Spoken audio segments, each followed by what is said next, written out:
Our psalm for the day is going to be Psalm 105. I'll read it and then we'll have some reflections on it. Oh, give thanks to the Lord, call upon his name.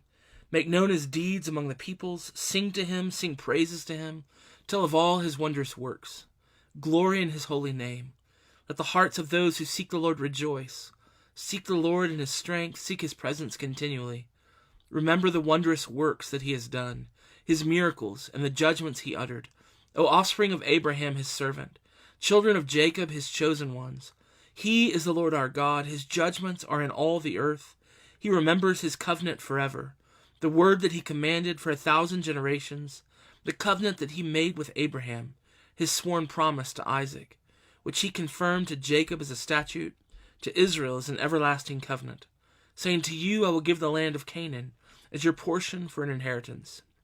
And they were few in number, of little account and sojourners in it, wandering from nation to nation, from one kingdom to another people. He allowed no one to oppress them. He rebuked kings on their account, saying, touch not my anointed ones, do my prophets no harm. When he summoned a famine on the land, and broke all supply of bread, he'd sent a man ahead of them, Joseph, who was sold as a slave. His feet were hurt with fetters, his neck was put in a collar of iron, until what he had said came to pass. The word of the Lord tested him. The king sent and released him. The ruler of the peoples set him free. He made him lord of his house and ruler of all his possessions, to bind his princes at his pleasure and to teach his elders wisdom. Then Israel came to Egypt. Jacob sojourned in the land of Ham. And the Lord made his people very fruitful and made them stronger than their foes. He turned their hearts to hate his people, to deal craftily with his servants. He sent Moses his servant and Aaron whom he had chosen. They performed his signs among them, and miracles in the land of Ham. He sent darkness and made the land dark. They did not rebel against his words. He turned their waters into blood and caused their fish to die. Their land swarmed with frogs, even in the chambers of their kings. He spoke, and there came swarms of flies and gnats throughout their country. He gave them hail for rain and fiery lightning bolts throughout their land. He struck down their vines and fig trees and shattered the trees of their country. He spoke, and the locusts came, young locusts without number, which devoured all the vegetation in their land and ate up the fruit of their ground. He struck down all the firstborn in their land, the firstfruits of all their strength.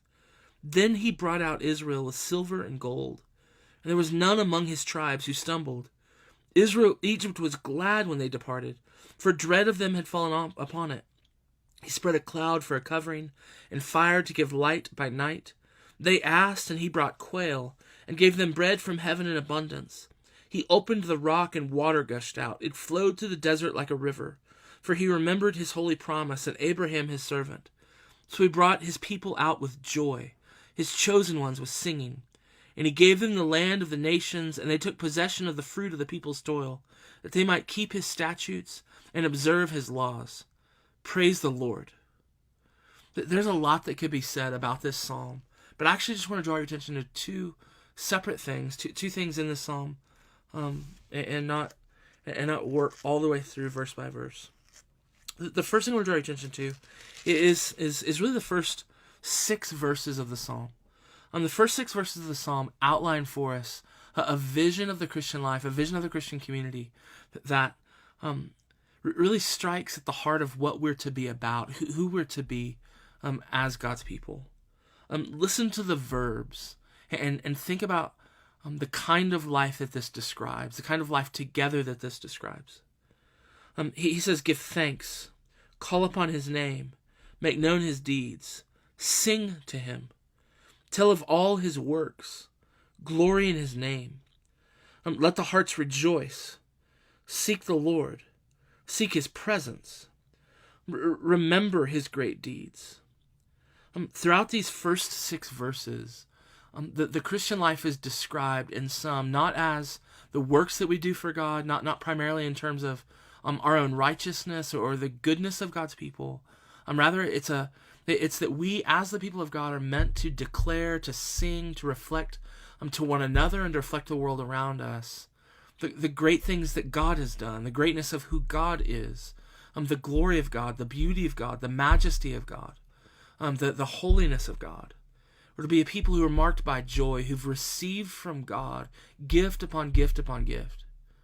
So it's describing the Christian community, describing what the Christian community should do together, what should be happening in our homes, what should be happening at the foundation of everything that we are.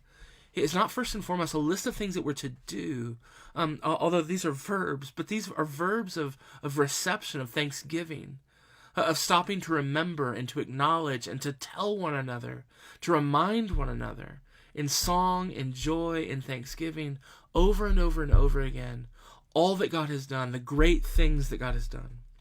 That's to be the mark of God's people. The psalmist then goes in verses 7 through 11 to kind of establish the foundation for who the people of God are. And the people of God are marked as those who've been bound in covenant to this God who's acted mightily on their behalf. In other words, he gives kind of the foundation for everything he's going to say, starting in verse 12 on, everything he's going to describe.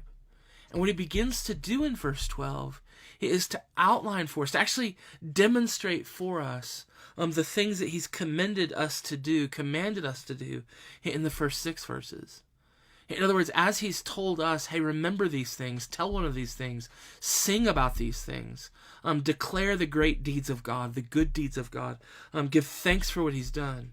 Starting in verse 12, he actually begins to do that in front of us, to show us what it looks like to be the people who recount to one another, who sing together of what God has done. And we're not going to take the time to walk through all of the ways that he describes it. Actually, a lot of the ways that he describes what God has done is pretty surprising and counterintuitive. He's not just describing things that we would necessarily on the surface say, oh, that was good things, those are pleasant things to reflect upon and think upon. He actually talks about the judgments of God and the painful things that God has done. But I want to draw your attention to one particular thing that stood out to me this morning as I was reflecting on this text, particularly in a time when a coronavirus pandemic is now spreading throughout our world. People are quarantined. There's a lot of fear. I'm kind of roaming throughout the streets, and Christians are saying a lot of foolish things, or maybe not saying some very wise things that the Bible would commend to us. And I want to draw your attention to one thing the psalmist says here that I pray would shape our understanding of this season and this time. He says in verse 16, when he summoned a famine on the land and broke all supply of bread.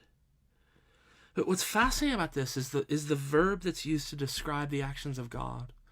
It doesn't say when he noticed or he observed or he reacted to a famine that was happening in the land.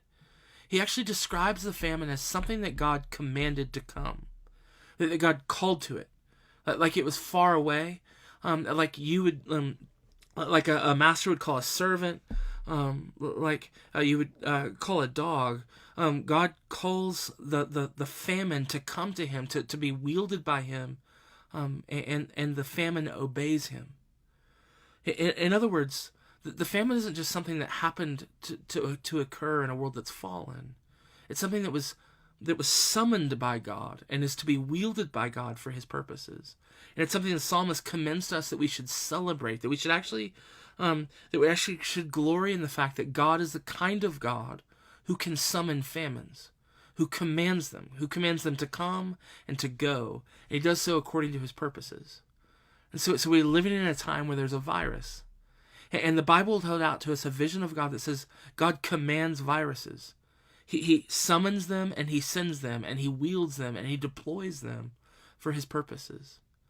And so today, as we begin to think about what God is up to in the world, as we become the kind of people who commend to one another the great deeds of God, may we remember that he's the kind of God who summons famines, who commands them, who wields them according to his purposes.